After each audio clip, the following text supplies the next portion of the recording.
Democratic senior citizens welfare association మరియు Telangana state govt retired employees association Medchal Malkajgiri జిల్లా అధ్యక్షులు T Rangayya ఆధ్వర్యంలో ఏర్పాటు చేసిన సంఘ ప్రారంభోత్సవ కార్యక్రమం ఘనంగా జరిగింది. ఈ కార్యక్రమానికి జిల్లాలోని వివిధ ప్రాంతాల నుంచి పెద్ద సంఖ్యలో రిటైర్డ్ ఉద్యోగులు, సీనియర్ సిటిజన్లు హాజరయ్యారు. ఈ కార్యక్రమానికి మేడ్చల్ జిల్లా డీసీసీ అధ్యక్షులు తోటకూర వజ్రేష్ యాదవ్, మాజీ ఎంపీపీ సుదర్శన్ రెడ్డి, గట్కేసర్ మున్సిపల్ మాజీ చైర్మన్ ముల్లి పావని చెంగయ్య యాదవ్, దామోదర్ రెడ్డి, చంద్రశేఖర్ ముఖ్య అతిథులుగా హాజరయ్యారు. సంఘం చేస్తున్న కార్యక్రమాలను అభినందిస్తూ సీనియర్ సిటిజన్ల సంక్షేమానికి తమ వంతు మద్దతుంటుందని వారు హామీ ఇచ్చారు. ఈ సందర్భంగా జిల్లా అధ్యక్షులు టి రంగయ్య మాట్లాడుతూ వృద్ధాప్యంలో ఉన్న సీనియర్ సిటిజన్ల సమస్యల పరిష్కారానికి ప్రతి ఒక్కరూ పాటుపడాలని కోరారు. ప్రభుత్వం నుంచి రావాల్సిన పెన్షన్లను సకాలంలో మంజూరు చేయించి వారికి ఆర్థికంగా తోడ్పాటు అందించాలని డిమాండ్ చేశారు. రిటైర్డ్ ఉద్యోగుల సమస్యలను ప్రభుత్వం దృష్టికి తీసుకెళ్లి పరిష్కరించేలా సంఘం నిరంతరం కృషి చేస్తుందని పేర్కొన్నారు.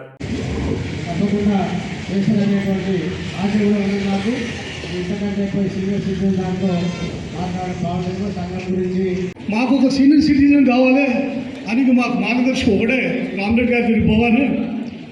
2012లో సర్వసత్యనారాయణ గారిని లక్ష్మణరెడ్డి గారిని పిలిచి ఇనాగ్రేట్ చేయించాడు. అప్పటికెళ్ళి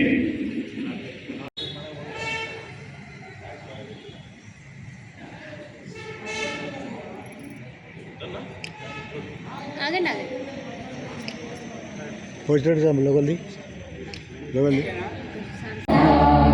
పంజాబ్ సింధ్ గుజరాత్ మరాఠా ద్రావిడ ఉత్కళ గంగా వింధ్య హిమాచల యమునా గంగా ఉజ్జల జలధి तरंगा तव शुभ नामे जागे तव शुभ आशीष मांगे गाहे तव जय गाथा जनगण मंगलदायक जय हे भारत भाग्य विधाता जय हे जय हे जय हे जय जय जय जय हे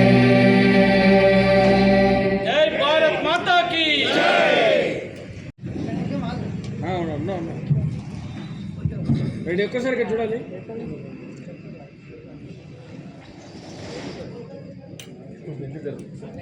ఒక్కసారి ఆయన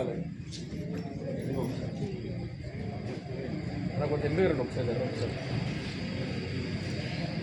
జనరల్ సెక్రటరీ గారు, నేను జనరల్ సెక్రటరీ మేడ్చల్ జిల్లా, తర్వాత రంగయ్య ప్రెసిడెంట్ గారు, మన మేడ్చల్ జిల్లా పెన్షన్ అసోసియేషన్ తరఫుకెళ్ళి ఒకటి పెన్షనర్స్ వాయిస్ జిల్లా తరఫుకెళ్ళి ఒకటి తయారు చేసిన వెబ్సైట్లు, తర్వాత ప్రింట్అవుట్ తీసుకొచ్చాడు.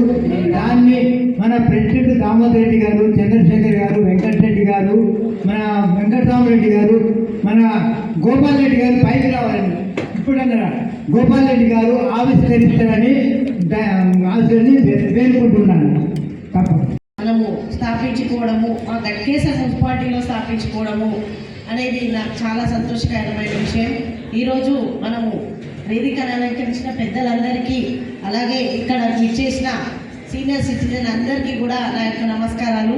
అలాగే మా ఎన్ఎఫ్సి నగర్ సీనియర్ సిటిజన్స్కి కూడా నా యొక్క నమస్కారాలు. ఎందుకంటే ముందుగా మాతో వచ్చి కలుస్తూ ఉంటుండే అన్నగారు వాళ్ళు కూడా, వాళ్ళు అన్నవాళ్ళు అందరూ ఎక్కువ వచ్చి నాతో కలుస్తూ ఉంటుండే. మనము అయిన తర్వాత ఎన్ఎఫ్సి నగర్లో వాళ్ళు ఏర్పాటు చేయడం కూడా జరిగింది. అది ఓపెనింగ్ కూడా పెట్టుకుంటారంట, ఇందాకనే చెప్పడం జరిగింది.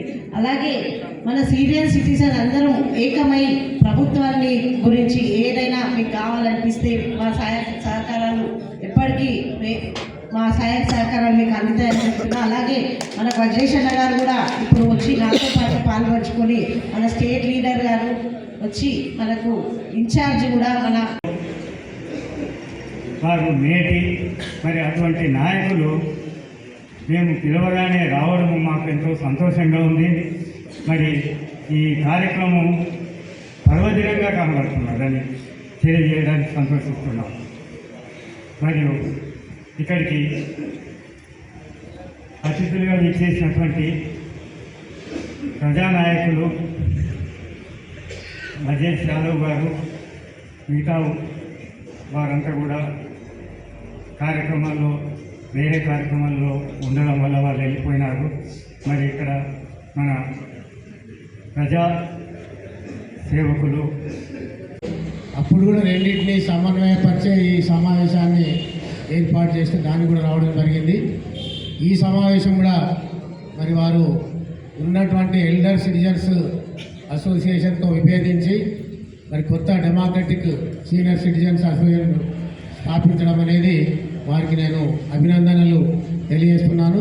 కొత్త ఒరవడితోటి, కొత్త హంగులతోటి, అదేవిధంగా కొత్త డిమాండ్లతోటి వారు మరి స్టేజ్ మీద చూస్తేనే తెలుస్తూ ఉంటుంది కొంచెం కమాండింగ్ నేచర్. ఫిజికల్ డైరెక్ట్గా పనిచేసింది కాబట్టి ఆటలు ఆడిపించినా లేదా ఏది చేసినా అందరినీ కమాండ్ చేస్తూ ఉన్నటువంటి నేచర్ వారిది కాబట్టి ఇక్కడ డాష్ని కూడా కొంచెం కమాండ్ చేస్తూ ఉంటారు. సరే, ఏది ఏమైనా వారికి అభినందనలు తెలియజేస్తూ ఉన్నాను. మరి నాకు ఇప్పుడే ఒక ఆలోచన కలిగింది. మీరు ఏదైతే కమిటీ ఏర్పాటు చేసుకున్నారో అది రిటైర్డ్ ఎంప్లాయ్మెంట్కే వర్తించేటట్టు కనపడుతున్నాను. ఈ సమస్యలు అయితే తప్పక మీరైతే ఏర్పాటు చేసుకుంటారు. కానీ ప్రతి గ్రామంలో సీనియర్ సిటిజన్స్ ఉన్నారు. వాళ్ళు ఎన్నో ఇబ్బందులు పడుతున్నారు. నేను అనుకున్నాను ఏంటంటే ఈ సీనియర్ సిటిజన్ అందరి గురించి మీరు మీ కమిటీ పనిచేస్తుందేమో అనిపిస్తే నాకు ఇక్కడ మాత్రం అట్లా అనిపించలేదు. దయచేసి నేను ఎక్కువ టైం ఏం తీసుకోకుండా రెండు మాటలు చెప్తాను. ఇంత పెద్ద సమావేశంలో నేను నా అభిప్రాయాలను తెలియపరచలేదు. ఈ కమిటీని ఒక రోజు కూర్చుందాం మనం. ఇప్పుడు మీరు ఏర్పరచుకున్న కమిటీని గ్రామం పెద్దలు కొంతమందిని అక్కడికి ఆహ్వానించి సమస్యలు ఏమున్నాయి, సీనియర్ సిటిజన్కి ఏం సమస్యలు ఉన్నాయి, అటు సమస్యలు మా వల్ల ఏమైనా పరిష్కారం అవుతాయా, లేకుంటే మీరు కూడా ఏమైనా పరిష్కారం చేయగలుగుతారా, లేకుంటే ప్రభుత్వం ద్వారా చేయాలన్నా, ఇవన్నీ ఆలోచన చేసుకోవడానికి ఒక చిన్న మీటింగ్ పెట్టుకుంటే మంచిగా ఉంటుంది. మీరు ఏదైతే ఉద్దేశం పెట్టుకున్న సీనియర్ సిటిజన్ అభివృద్ధి గురించి, వాళ్ళ సమస్యల గురించి ఆలోచన చేయడము, కానీ నేనైతే అనుకుంటున్నాను అది నిజం కాకపోతే మీరు కేవలం ఎంప్లాయీస్ రిటైర్డ్ అయిన ఉద్యోగుల గురించే మాట్లాడుతున్నట్టు నాకు కనపడ్డది. దయచేసి మీ సమస్యలు ఎట్లనో పరిష్కారం అయితే ప్రభుత్వం మీకు ఏదో అండదండలు ఉన్నాయి, మీకేమో పెన్షన్లు వస్తున్నాయి.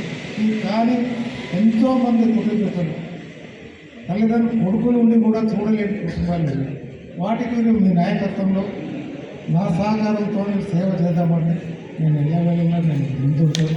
తప్పకుండా ఇట్లా కాకుండా మనం 15 మందిని ఒక దగ్గర కూర్చుంటే ఉన్న సమస్యలు ఏంటో మనం ఆలోచన చేసి అందరికీ, ముఖ్యంగా పెద్ద సమస్యలన్నీ బీద వాళ్ళకి, ఉన్న వాళ్ళకి డబ్బులు ఉన్న వాళ్ళకి లేవు, బీద వాళ్ళకే సమస్యలు ఉన్నాయి. కాబట్టి వాళ్ళ యొక్క సమస్యలు పరిష్కారం చేసే అవకాశం మీ ద్వారా కల్పిస్తే నేను చాలా సంతోషపడ్డాను.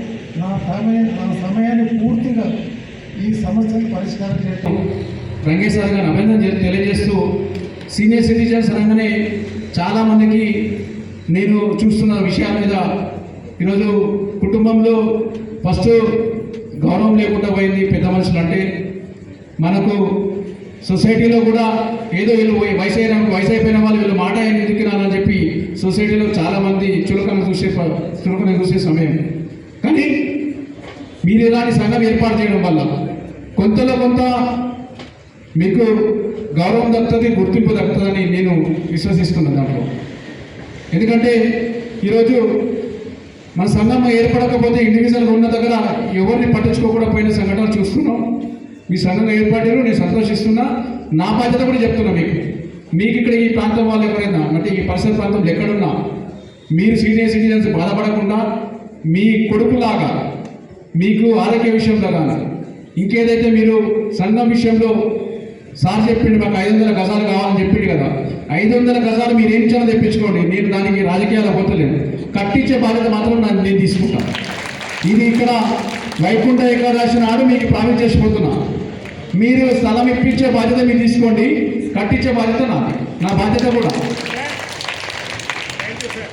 మీరు ఇప్పటికీ కూడా మీరు సంఘం ఏర్పడి కొన్ని విషయాల మీద రాజకీయాలకు అతీతంగా, ముఖ్యంగా ఏ రాజకీయ పార్టీతోని మీరు అనుకూలంగా పనిచేస్తే సంఘం మన విడిపోతూ ఉంటుంది. రాజకీయాలకు అతీతంగా మీరు పనిచేస్తే ప్రతి ఒక్కరూ మీకు సహాయ సహకారాలు అందిస్తారు. నేను కూడా అదే చెప్తున్నా, మీకు ఏ విషయమైనా సరే, మీకు ఆరోగ్య విషయంలో ఎవరికన్నా ఆర్థికంగా లేని వాళ్ళు ఎవరైనా ఉంటే వాళ్ళకు ఉచితంగా నాకు తెలిసిన మా ఎంపీ గారి హాస్పిటల్లో ఎవరి హాస్పిటల్లో మీకు సాధ్యమైనంత వరకు ఉచితంగా ఏదైనా సర్జరీస్ కానీ ఏదన్నా ఇంకా ఇబ్బంది ఉన్న పరిస్థితుల్లో మేము పూర్తిగా మేము వెంటుంటాం.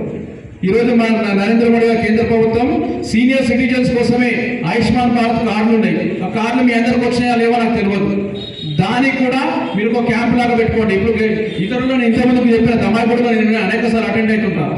అక్కడ ప్రతి కుటుంబంలో 90% వాళ్ళ కుటుంబం పిల్లలు ఎవరు బయట దేశాలలో ఉంటారు. మరి చాలా ఇబ్బంది ఫేస్ చేస్తున్నారు.